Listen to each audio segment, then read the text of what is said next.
Quick question before we start. Do you know what it's like to be on the other side of your leadership? Most leaders are guessing.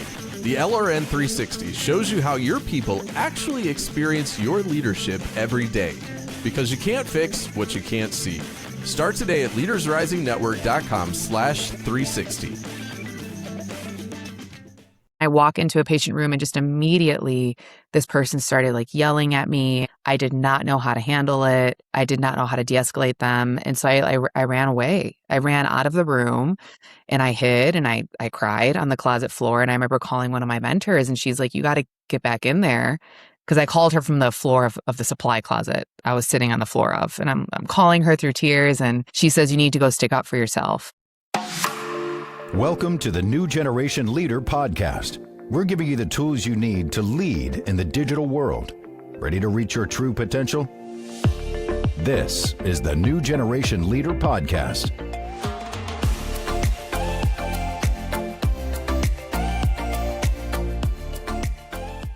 You say you're excited to have a conflict conversation now. What makes you say that you're excited about approaching those discussions? Yeah. Well, to kick off, thank you for the opportunity to talk about this because I know that this topic is not popular but needed. What I have seen as someone who was very much a born people pleaser, born to be nervous, not rock the boat, not ruffle any feathers, I thought, oh, if I say something, this person might be mad at me.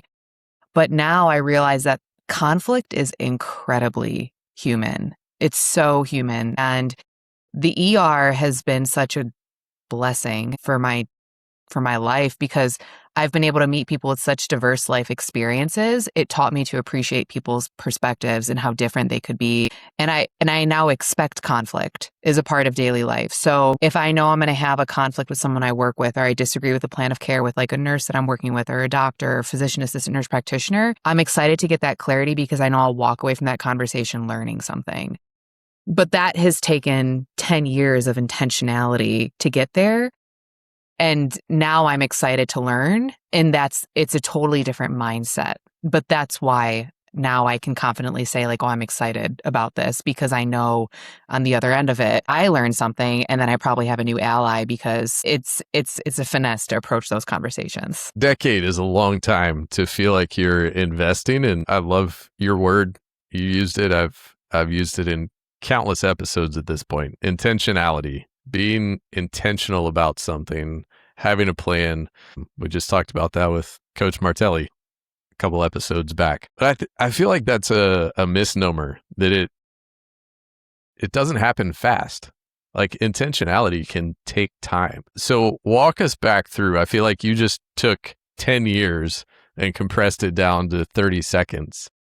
You went from being a ER nurse to now coaching leaders on conflict. Take us into some of those early moments where you weren't maybe getting it perfectly right. Fantastic question. And I think for anyone listening, it doesn't have to take 10 years. It doesn't have to take 10 years. It doesn't have to be painful. And one thing that I'll always do is share my failures. And the one that I'll always talk about in any keynote, any workshop that I lead is one of my first few shifts off orientation. I was a nurse new to an inner city Chicago ER, and it was completely new to me that people didn't want to be in the ER. I was like, oh, people are having the worst day of their lives. They're in tremendous pain. They don't feel good. They've been in the waiting room for 4 to 12 hours, and they're upset. And I walk into a patient room and just immediately this person started yelling at me. I did not know how to handle it. I did not know how to de-escalate them. And so I ran away. I ran out of the room and I hid and I cried on the closet floor. And I remember calling one of my mentors and she's like, you got to get back in there. Because I called her from the floor of the supply closet I was sitting on the floor of. And I'm calling her through tears and she says, you need to go stick up for yourself. And so that was a recurrent theme I noticed early on in my career where I had these mentors that encouraged me to speak up for myself because I think I knew the right thing to do and I knew what boundaries were correct. And in the ER, we want to help people and, it's you can't yell at people, you can't swear at people, you can't hit people, but it's how do you verbalize that and trust yourself enough to say no to those things. And then when you flip that, not just patients, but with members of the team, like when people cross boundaries, how do you stick up for yourself while maintaining a relationship? And it took a lot. And I remember specifically sticking up to certain providers that I worked with, certain nurses. And it was really challenging. But then I remember looking back and being like, wow, I'm really happy I did that. And just the reflection afterwards is something that's a big part of healthcare. We do debriefs. And so I would start doing these internal debriefs after any tough conversation. I guess I hope that answers your question, because I definitely have a lot of failures that have contributed to this confidence. But the analogy that I like to use with people is building confidence and building that intentionality. It's like a muscle. Like you wouldn't expect to walk up to a barbell and squat 400 pounds right off the bat. Like that takes a lot of time and a lot of failure and intentional failure and pushing limits and being safe about it. So it's analogous to a lot of things in life where it just takes a little bit of time and then putting yourself into positions where you don't feel comfortable, but they're also safe to practice new skills. I want to zoom in on one piece of what you just said. You mentioned that you are a natural people pleaser. And what your mentor told you on that closet floor, supply room closet floor, was stand up for yourself. That feels like a shift. What's that like for you today, still as a people pleaser, having hard conversations and speaking up for yourself? It's still uncomfortable. And now I have enough data in my brain to say this is not unsafe and it might be uncomfortable, but that's okay. And I think it's that through that accumulated experience, I know that just because it's uncomfortable doesn't mean it's bad or doesn't mean that it's unsafe or scary. And so now I'll be like, oh, I'm going to feel the discomfort, but I'm going to do it anyway. But I still think of my mentor, Kathy, and I just feel very lucky that I've had life to hold up the mirror in my face and be like, oh, you got to go do this even if you don't want to. One of the other things Coach Martelli mentioned on that episode a few episodes back was that he is fascinated by failure. And I think it's so interesting to think about failure as a growth opportunity. And so as you've just described, each one of those learning opportunities was, maybe we call it failure, but it wasn't a dead end. It was your jumping off point to the next step and the next iteration, learning something every step of the way to now, as you described, the steps of failure and the learning opportunities now have data that you can reference, and you now look at things differently. And people, mentors like Kathy, helped you along that journey to make that jump from one failure to the next. I think that's such a good intersection of all of those pieces that sometimes it feels like in teams and organizations, we either nitpick on one of those or we ignore one of those. We don't build in mentorship relationships. We don't change our perspective. We critique or feel like a failure is a doomsday experience. What's that balance been like for you to not only learn that for yourself, but now be setting the stage to create that kind of environment for other nurse leaders and healthcare workers who are on their own journey? Such a cool topic. Thank you. This is really cool. So to preface this, I learned something recently, and I'm not going to take credit for this, but I can't remember where this exactly was published, but there are 3 different types of failure. There's failure to like, let's say you fail a test, but you didn't prepare for it. Like that's, something that you could have done. And then there's another type of failure where you push things to the limit and then you fail. So it's like you're going for that really heavy lift and then you don't do it because you're pushing your limits. Like that's where strength is built. And then failure to even, there's a third type and I can't think of it and I don't want to misrepresent, but it was a cool distinction between different types of failure and how it just offered a reframe on it. And I think it's so important to talk about specifically in healthcare because people will make mistakes and it doesn't look the same. Like it might be failure to speak up for ourselves, maybe failure to escalate. Lots of different things. Healthcare is so complex. But I think that to talk about things and to give people an opportunity to discuss things creates psychological safety. And it's really hard to have an environment, and I won't say it's impossible because I really like speaking in absolutes, but to have an environment where you want people to disagree and want people to show up and want people to fail if they don't feel safe to do that. And I'm not saying that means there's no consequences. And if someone fails, they're not held accountable, but transparency and fairness for what that looks like, and understanding that safety needs to be present in some way for people. And that is what creates a lot of innovation, because I don't think innovation is possible without failure. And innovation could look really different. And it's really important in healthcare, where things are shifting very quickly and where human beings' lives and health are involved. We taught those 3 types of failures in the business school. Okay. Which is fascinating because, as you and I were talking about, my work world has overlapped in healthcare and all sorts of industries. But to be in the business school, talking about psychological safety, talking about failure, and teaching undergrad students about creativity, how do we talk about creativity and even having any sort of innovation and pushing through when ideas get shot down, even on the mundane, the everyday decisions? So many workplace cultural environments shut down that innovation. I first heard about psychological safety from Google in Project Aristotle, their study on what makes a great team. And they thought it was the expert, the education, the tenure and experience. But in reality, the number one ingredient was psychological safety. And so they quote Amy Edmondson, whose research was in healthcare. And her research found that it was the nurses who reported more mistakes. They didn't make more mistakes, but they reported more mistakes because they didn't see failure as the end of the road. They saw failure, like you were describing earlier, as a learning opportunity. And they felt secure enough to speak up and share it so that everybody could solve the issue instead of sweeping it under the rug. The lowest performing teams didn't have that safety, couldn't speak up, and just ignored the issues. And I think that stunts everybody, from the opportunity, the potential, the mentoring relationships, the intentionality of growth, when we just ignore that and pretend like failure doesn't exist. It's really challenging. That's really, it's very cool for me to hear that psychological safety was taught in like the business school. I don't remember learning about it in nursing school, but it's so cool to me that people are learning about that as part of their curricula. So thank you for sharing that.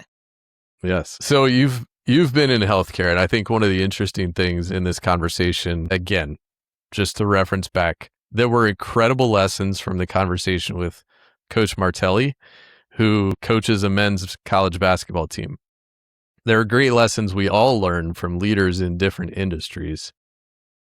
What would you say to leaders who are not in healthcare about some of the unique challenges that healthcare leaders are facing today that may be different from other industries and may be different from even healthcare 5-10 years ago? I want to highlight that I understand change is present in every single industry. Like, I know that there are shortages in every single industry, and the day-to-day work looks very different in every industry. Healthcare, I think, poses a very unique challenge because people are the end users of everything. It's not just the patient that's coming in the front door with their own unique lived experiences, their unique trauma, their unique health understandings of health literacy and their own condition, but also the people that are treating them and the dynamics that go into what that person receives. And so it's very fluid. And having managed in healthcare and managed a team of 30, like a very large, diverse professional team across the state of Colorado, and then having worked in big university level 1 trauma centers and ERs in big cities, it's fluid. And I think it's really hard for leaders, and one of the biggest challenges they face is just the consistency of being a consistent presence, not letting their emotions take over. And some of the best leaders that I've worked with have just this incredibly high emotional intelligence, and they know how to temper a room, either like getting people up, the energy up when it needs to, or to calm it down. And I think that is such a fantastic skill set just for the acuity that we managed. And Healthcare is tough. Like staffing is always going to be an issue. We're always on supply chain shortages and people have like very complex lives. So there's a lot, there are many dynamics that factor into every single decision and day to day. And for any healthcare leaders out there watching this, and I know, Aaron, this will resonate with you too, because you have intersection healthcare, it does pose very unique challenges. So my ask is for people just to take care of themselves a little bit, like double down on the restorative care when they're not working, because it's very challenging. Rewarding, challenging too. I'm at a fork in the road. I'm going to save one of these for later. Let's dive into a burnout and restorative care and taking care of yourself. When you think about healthcare as an industry, all the healthcare workers you interact with each and every day, what's the link between the conflict and how people are handling conflict every day and their sense of personal well-being and who they are coming to work every day? So I don't want to oversimplify any one person's experience. Such a good question. What I've seen is that sometimes people show up to work with different windows of tolerance. Like if they had a bad day at home and they're coming into shift, their temper might be a little bit shorter with patients and each other. And, that's life. And sometimes I've noticed that after a really tough shift, like towards the end of the shift, like hour 9, 10, 11, people are a little bit snippier. And that's okay. It's been a long day. Sometimes people work without breaks. The ER is a very chaotic environment. And I've seen that for any different profession, nurses, doctors, physician assistants, respiratory therapists. Like if I catch someone on hour 10 of the day, it's going to be very different than hour 3. Some of the best mentors I have who demonstrated what good recovery and restoration looks like is they have a very strong sense of self outside of work.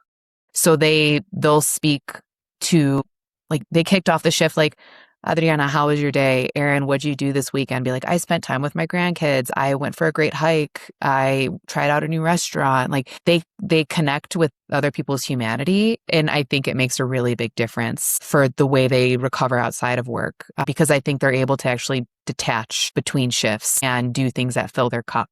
And it's important. And I mean, it's so interesting because healthcare, it's like we're interacting with people all day. And so how do you protect your energy when you leave? So I think the short version is a strong sense of self is really helpful. And I've found that people that navigate the stressors of healthcare really well are able to have clear boundaries with where their day ends and what energy they're willing to expend and when they escalate and how they communicate with people. And I know it's very broad, but I've just found that giving people grace is really helpful. And I'm curious if this is anything that you've seen having done workshops, and I'd love to hear your perspective. I think what you just described shows that in a day, in a shift, there's such a broad spectrum of what you experience on the extremes. And in a lot of other industries, we may not experience that same breadth all in the same day. We'll probably experience it over weeks or months, sometimes in a day. But being able to zoom in and recognize where am I? Where's the person that I'm in a conversation with, and where are they coming from? And being able to have that recognition that, hey, it's late in the shift, that I might be a little snippier. Just taking a breath and getting a fresh perspective.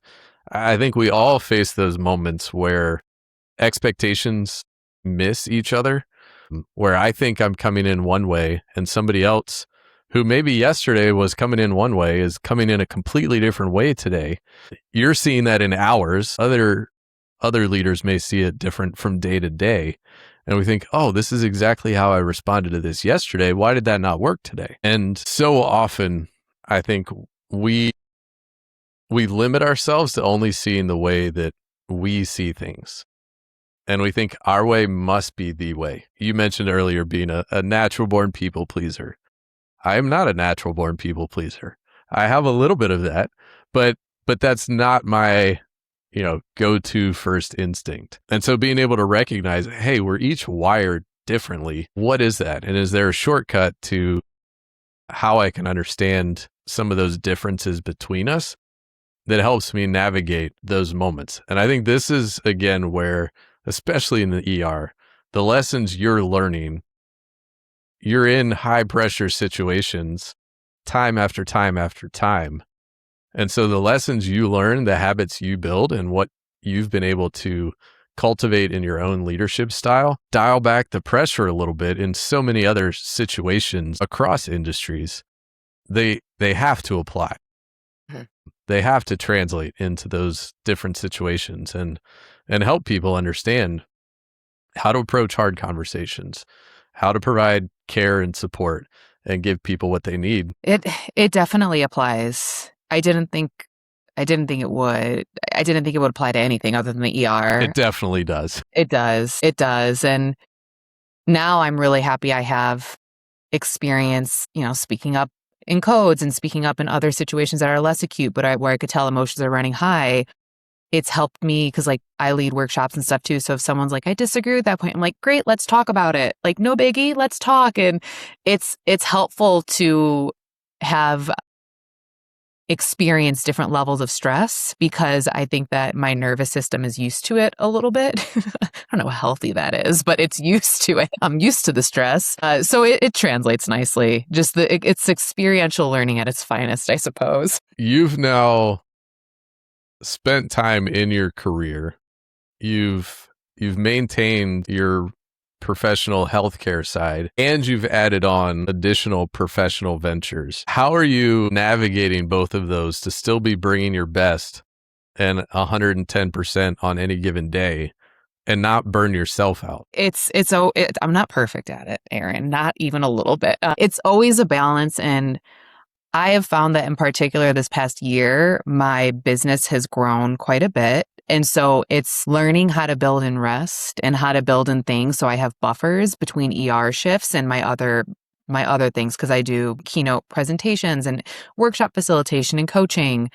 And so I know, I try to bunch my ER shifts together so that way my brain stays focused on the ER. I'll take a break after the ER, give myself a few hours to reset, or if I have to do business work, it's administrative stuff, nothing that involves deep thinking. So for instance, I worked in the ER the past 2 days, and then I'm the closing keynote for a really big nursing conference next week, Friday. So I bunched all my ER shifts back here. So I have all this time to get in the headspace for that, prepare for my breakout session, prepare for my keynote so I can show up fully for that event. But it's a balance. It really is. And the thinking is so different from ER nursing to being an entrepreneur and running things. And then I think it's realizing that some days I can't give 100%. It's going to be a 30% day, and that's just fine.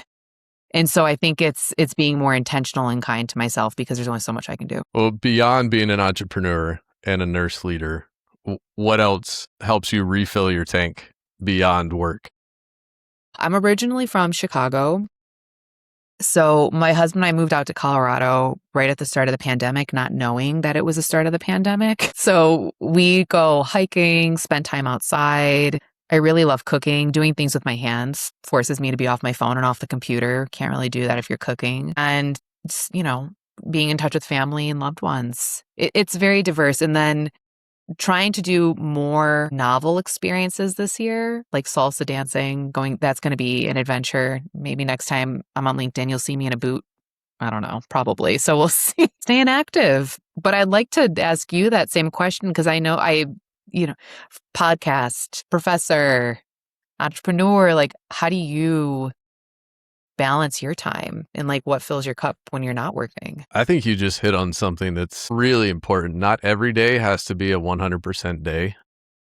Some days can just be a 30% day. And one of the tools we use to describe time and productivity and relational presence it's called the 5 gears. And the image is helping you be in the right gear at the right time. And I feel like I want to be in 5th gear all the time, really deep work, getting things done, but giving myself the grace to realize this might even be a 30% week because, got to take care of health first or family things first, or just there's tasks to take care of that take more time, and you've got to get those done to create the buffer.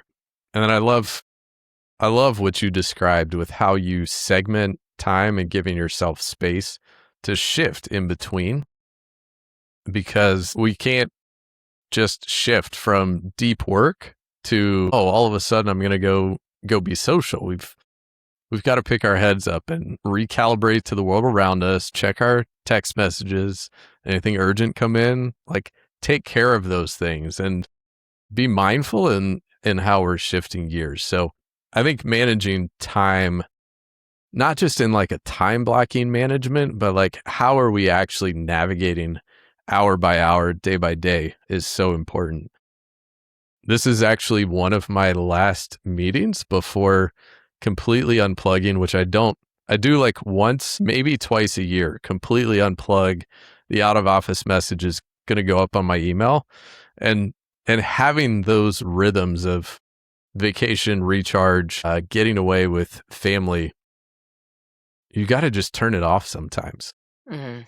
And whether it's hiking a remote mountain trail that doesn't have any cell service, or just going somewhere that doesn't have cell service, and staying there for a little while, or just the discipline to not check it.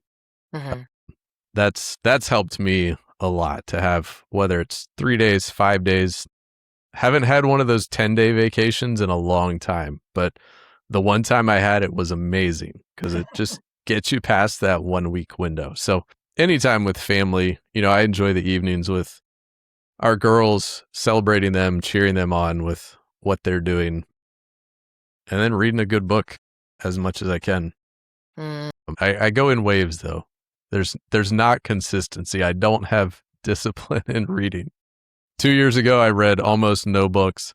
Last year, I read like 65. And this year, we're halfway through the year and I'm at like 7 or 8 books for the year. So it's just how it goes sometimes. Oh yeah. No, what you said resonated with me about always wanting to be in fifth gear. That's me. And I fall in this productivity trap where it's like this little voice in my head being like, you have to be doing something, you have to be productive, and rest is productive. Like boredom is productive. And as an entrepreneur, I feel like there's always things I could be doing. I could always be doing something. And so it's figuring out what is the most important thing. And sometimes reading is productive and it fuels my personality and my humanness, and not just my entrepreneur personality. So that resonates. But good for you for taking some time off. That sounds fantastic. Yeah, it should be rejuvenating. I'm also equally looking forward to shifting back into fifth gear in a couple weeks once the schedule shifts. All right, you mentioned reading. Have you read anything headline worthy recently? I read a really good nursing article. I know this is like juicy content for me. So it had to do with how new nurses are losing critical thinking skills and how educators face like new challenges. And that was really interesting as someone who's precepted a lot of new graduate nurses and is a big proponent of letting people talk things out in experiential learning. And I know that nurse educators in formal classroom settings and hospital settings have a lot of time constraints on them. And in the ER, we can't always do that too. So that was really interesting. And then other books, I don't know. I have to think on that. I feel like I haven't been reading too much this year, unfortunately. Storyworthy by Matthew Dix. That I've reread that, and that's fantastic. It's a really, really good book on storytelling. Oh, I imagine as a keynote speaker, you're becoming quite expert at telling stories. Always learning. Definitely my favorite way to get a point across. Yeah, it's been a fun journey. And it's a good way to incorporate humor, especially for a topic like interpersonal conflict. So I love it. You got to meet people where they are. Bring a little levity to a conversation about hard conversations, because who's going to want to willingly walk into that? No one. People have to be convinced and told that it's safe. No, the cool thing about storytelling is it activates so many different parts of the human brain, and it gets people like emotionally involved. They start filling in the gaps with their own lived experiences. It's really fun because after every speaking engagement, it never, without fail, someone will find me either in the parking lot or they'll like follow me as I'm leaving the venue and be like, I have an issue with my boss. Your story resonated with me. I'm like, let's talk. So that's how I know it's working, because people will like share very vulnerable things afterwards. And it's, we're humans first. Conflict is hard, like you just said. So I'm sure you've experienced similar things after you've led a workshop where people open up and discuss things that are pretty vulnerable. Yes, people are always willing. They're always willing to share. And it makes you wonder, how much would they share if given more opportunity for that kind of connection? That almost feel like it factors into our original conversation on psychological safety, where people resonate with stories and they probably feel seen. But I imagine people would share quite a bit more if they had the right venue to discuss those things. But as we've talked about, I'm sure that's difficult in the fast-paced environment of the ER and in so many other industries where it feels like, hey, we've got to hit the goals, we've got to be productive, we've got to get this done. We can't slow down to have those conversations. It's a constant tension leaders are facing. It is. I do think there are, to play the opposite side of that coin, I've learned that saying the quiet part out loud can be really helpful. And there are ways that people can build a sense of safety very quickly through vulnerability and candor. For instance, as an ER nurse, I'm asking people the most vulnerable questions within the first 30 seconds of knowing them. And usually a little bit of preface where it goes, hey, I have to ask you some things. It only helps me treat you. Judgment-free zone. Like that could open up the dialogue so much. And I've had people tell me things that totally changed the course of their ER stay. And that factors a lot into my speaking too, where it's like, we're going to talk about a tough topic. That's okay. Like, dissociate, look at your phone, lay on the floor. I don't care. Really. Like, this is your time, but like, I want you to get what you need to make sure the next situation isn't so challenging. And I think there are ways to create psychological safety that are very fast. And people, it's like a very dichotomous way of thinking where people are like fast, not safe, efficient, not personal. But there is a balance between the two. And so I'll always challenge people to bridge that gap with a way that feels authentic to them, because they don't need to be mutually exclusive. There's a lot in our world that's probably or should be more yes and not either or. But it feels like there's a lot of either or in our world. And sometimes we do fall victim to those traps of, I can either do this or that. But I love what you just described about setting the stage and set the stage from the get-go. You know, I've been in the ER and answered those questions. And the disarming part of judgment-free zone is really opening a door to great conversation, honest dialogue, and leaders everywhere could use that phrase to set the stage for some really helpful, healthy, intentional dialogue with the people they work with. Mm-hmm. Yeah. People gotta mean it. And like specifically, I'll say those things if someone's coming in and we ask about like alcohol or drug use and saying like, if you have a history of using any illegal substances, like that's fine. It just helps us treat you. And so demonstrating, like sometimes that means saying what you'll do with the information too. But I do think saying it can definitely change the course of the conversation. Well, you've laid out a few things here about the anatomy of hard conversations. Where do people typically get these conversations wrong? And they set the stage for a hard conversation and they shoot themselves in the foot. I feel like the biggest place where I see people go wrong is they don't even try to have a conversation. People will have a story in their mind that someone's not ready for it, someone's going to react a certain way.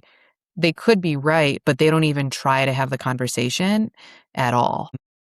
And I understand that each situation is unique, but one instance that I've seen pretty consistently with teams that I've coached, like I worked with a whole fire district, and it was a bunch of peers that weren't getting along, and they went straight to defensiveness, to sleeping in different parts of the firehouse. The calls were really awkward. There was a lot of turnover. When they could just tell themselves a different story, say this conversation is going to be fine, and calm themselves down, and then set the scene for other people. But people don't even engage. And I think that's where we're losing a lot of opportunity, because people don't even try to talk to each other. for one reason or another. That's a sobering fact to think about, that we don't even try to have the conversation. Yeah. And I know I've been guilty of it. Like I'll catch myself in a loop where I'm like, oh, this person's going to not listen to me. They're not going to try. And sometimes they don't. And that's where that piece of failure comes in. But then I could say to myself, I'm like, dang, well, at least I tried. At least I'm proud of the way I showed up. And then I learned something about myself, and I learned about how to disarm defensiveness or how to get people more involved if I notice that they're not talking at all, probably because they don't feel safe. And it is sobering, but I think it's helpful to know that avoidance is usually coming from an internal dialogue. Then from there, it's like once you have your own headspace right, then you can get into the conversation with the right people. And then from there, how do you close out the conversation? It's human nature. We want to feel safe. Our one thing I've always, it's a saying I really appreciate is like the devil we know. Like if we know the familiarity and comfort of not speaking up and it's working for us, then nothing's going to change. It's back to that growth journey that you talked about from each of those failure moments. What do you do with that? Do you grow from it, or does it keep you walking down the same path over and over again? Mm-hmm. And I think to recognize, hey, we're either circling the same thing or we can start rising to new heights based on the growth journey we're taking. Mm-hmm. As you look back over your career, if you could rewind to the early days, what do you wish you had known then that you know now? I thought about this question a lot when I saw your email, and a few different things popped up where I was like fail more, trust yourself more. But I think all that really comes down to is don't be such a perfectionist. Like I was such a perfectionist. Like I needed straight A's. I needed to be able to, like in college, I was working sometimes 3 jobs while being in an honors program and taking more than 3 credit hours and like a nursing program. Like it was crazy. I don't know how I did that looking back now without drinking more caffeine, but I was just such a perfectionist. And I think I had such an unrealistic standard for myself. I wish that I would have just taken the pressure off a little bit, because looking back now, I had this idea that perfection is necessary for excellence. When now I know that getting out there and trying different things and learning, that continuous learning is way, way more effective at growth. That's what I would tell myself. What would you tell yourself, Aaron? Perfection does not equal excellence. That's not mine. I'm just quoting you real quick. Okay. You didn't say those exact I was words, like, really? but that's a good one. I think I would lean on the power of collaboration. I think I tried to do a lot myself early on, and I wish I had leaned more into others. And obviously these conversations, these things we've learned along the ways, we've learned for a reason. And there's something deep in our nature about how we're hardwired to approach situations. And so I was wired to work alone, and I had my own perfectionist drive. And I think, you've discussed the people-pleasing perfectionism, like external people-pleasing, internal expectation of yourself. There's both sides to how we're approaching any situation, and studying, learning, working in leadership. And so I think that would be mine, is learn earlier the power of building and leveraging a team.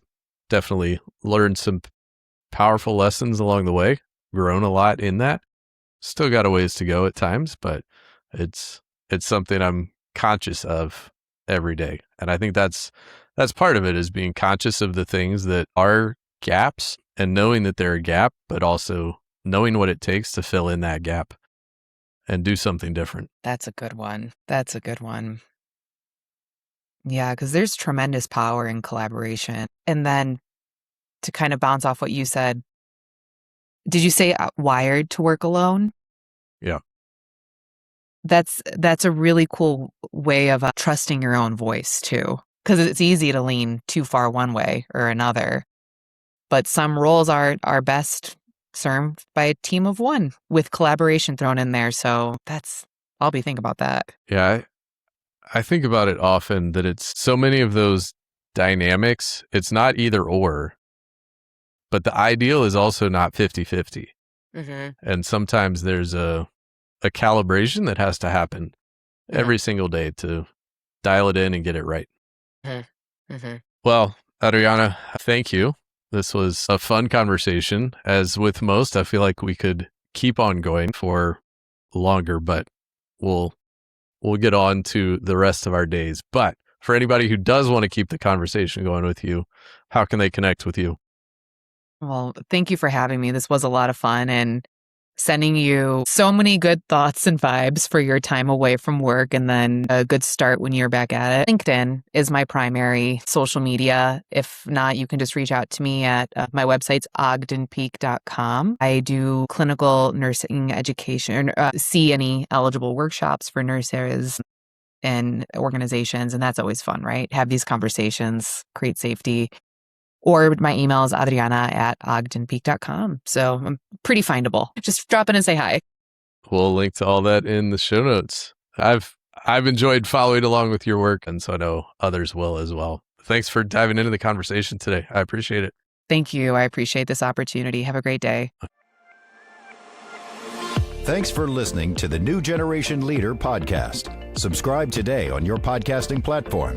Download the show notes and unlock your true leadership potential at newgenerationleader.fm. Thanks for listening today, and we look forward to seeing you next time on the New Generation Leader podcast.